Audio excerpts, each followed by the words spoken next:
ಮಕ್ಕಳಿದ್ದರೂ ಅನಾಥವಾಗಿರುವ ಕುಟುಂಬದ ಆಸರೆ ಕಳೆದುಕೊಂಡಿರುವ ವಯೋವೃದ್ಧರ ಪಾಲಿಗೆ ಕಾರವಾರದಲ್ಲಿನ ಅಮ್ಮನ ಮನೆ ಆಸರೆಯಾಗಿದೆ.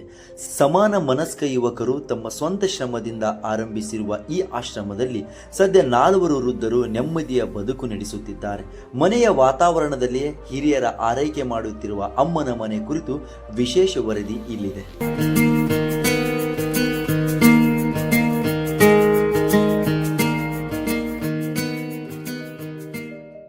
ವಯಸ್ಸಾದಾಗ ಮಕ್ಕಳೇ ಆಸರೆ ಎಂಬುದು ಪ್ರತಿಯೊಬ್ಬ ತಂದೆ ತಾಯಿಯ ಕನಸು. ಆದರೆ ಕೆಲವರು ಬದುಕಿನಲ್ಲಿ ಮಕ್ಕಳಿದ್ದರೂ ಆಸರೆ ಇರುವುದಿಲ್ಲ. ಇನ್ನು ಕೆಲವರು ಕುಟುಂಬದವರೇ ಇಲ್ಲದೆ ಅನಾಥರಾಗಿ ಜೀವನ ಕಳೆಯುವ ಪರಿಸ್ಥಿತಿ ಎದುರಿಸುತ್ತಾರೆ.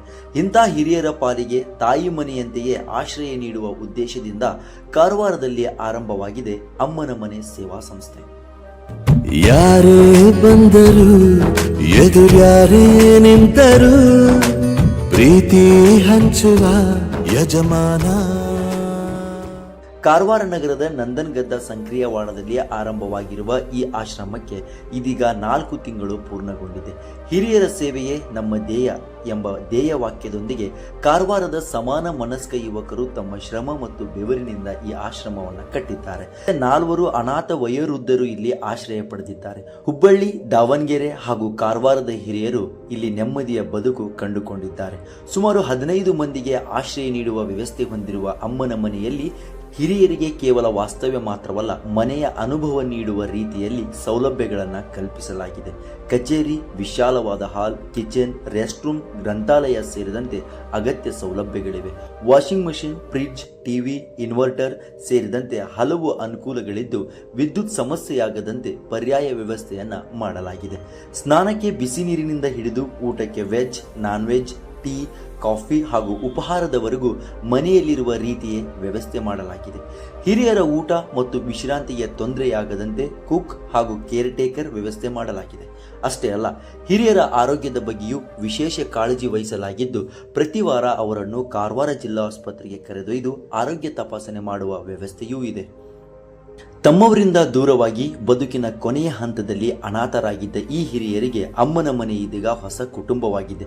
ಇಲ್ಲಿ ಆಶ್ರಯ ಪಡೆದಿರುವ ವೃದ್ಧೆಯೊಬ್ಬರು ತಮ್ಮ ನೋವು ಮತ್ತು ಇಲ್ಲಿನ ನೆಮ್ಮದಿಯನ್ನ ಕಣ್ಣೀರಿನೊಂದಿಗೆ ಹಂಚಿಕೊಂಡಿದ್ದಾರೆ.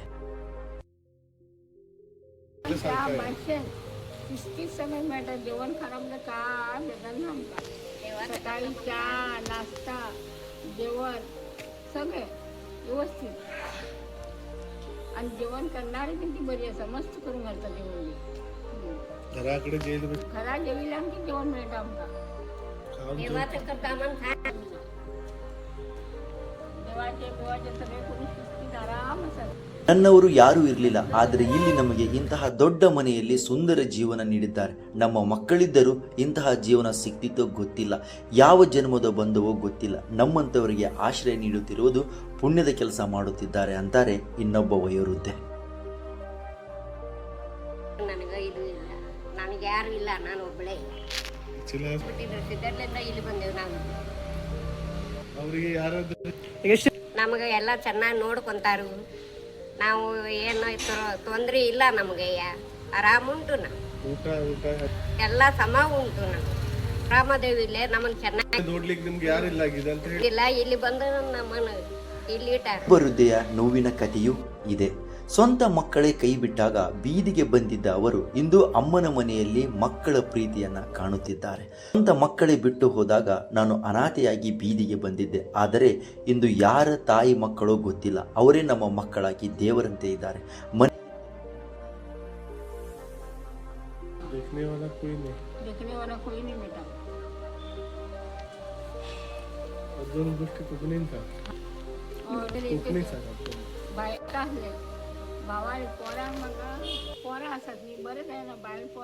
ಈ ಹಿರಿಯರ ಮಾತುಗಳು ಅಮ್ಮನ ಮನೆಯ ಕೇವಲ ಆಶ್ರಮವಲ್ಲ, ತಮ್ಮವರನ್ನು ಕಳೆದುಕೊಂಡವರಿಗೆ ಮತ್ತೊಂದು ಕುಟುಂಬವಾಗುವ ಪ್ರಯತ್ನ ಎಂಬುದನ್ನು ತೋರಿಸುತ್ತದೆ.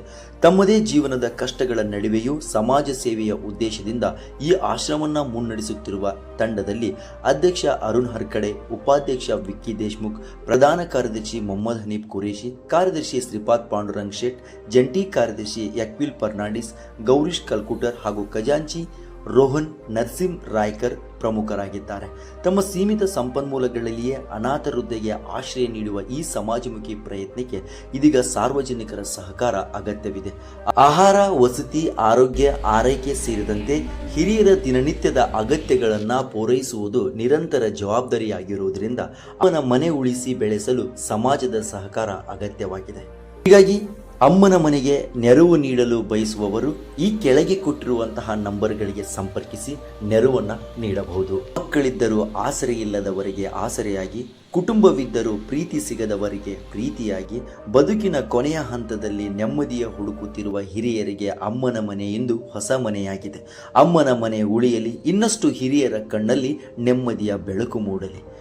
ಈ ಅಮ್ಮನ ಮನೆಗೆ ಸಹಾಯ ಹಸ್ತವನ್ನು ಚಾಚಲು ಬಯಸುವವರು ಕೆಳಗೆ ಕೊಟ್ಟಿರುವಂತಹ ನಂಬರ್ಗಳಿಗೆ ಸಂಪರ್ಕಿಸಿ ನಿಮ್ಮ ನೆರವನ್ನು ನೀಡಬಹುದು.